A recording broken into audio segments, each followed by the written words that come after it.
Yung pong bilang ng mga nasawi o namatay sa pananalasa ng bagyong Upong dyan sa may Bicol Region, umabot na sa 9 na katao. May update po dyan ng Bombo Radio Legazpi.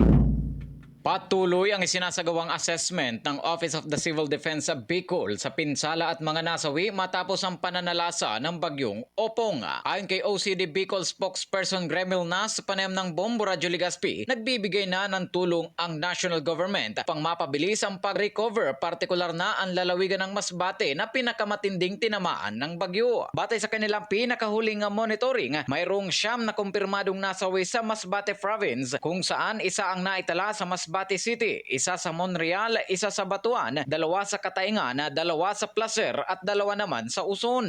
Karamihan sa mga naitalang namatay ay dahil sa pagkalunod, nabagsakan ng mga puno at mga debris, habang ang isa naman ay inatake sa puso sa kasagsagan ng pananalasa ni Opong. Sinabi ng opisyal na nasa 31.9 million pesos na ang pinsala sa infrastruktura ang naitala sa Bicol, kung saan 31.4 million pesos ang naitala sa lalawigan lamang ng Masbate, habang ang iba ay mula naman sa lalawigan ng Sorsogon. Hindi rin nila isinasantabi ang posibilidad na madadagdagan ang datos, lalo't na't nagpapatuloy ang validation ng mga lokal na gobyerno hinggil sa kabuang pinsala sa kanilang lugar. Sinabi ni Nas na 19 sa 21 bayan sa Masbate ang nananatiling walang supply ng kuryente, habang wala nang stranded na pasahero ang nairehistro sa mga pantalan sa buong rehiyon ng Bicol.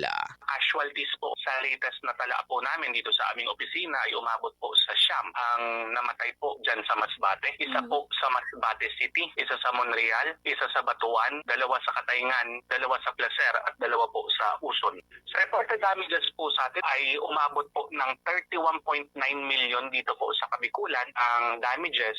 Ang 450,000 po dyan ay sa Donsol and Barcelona, pero ang 31.4 million ay sa Masbate Province.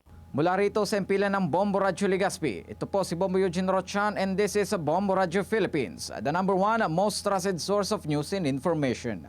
Basta Radio, Bombo! For the most trusted source of news and information, visit our website at www.bomboradio.com. Follow us on Bombo Radio mobile app, Facebook, YouTube, TikTok, and X, formerly Twitter. Like, share, and stay connected. Anytime, anywhere.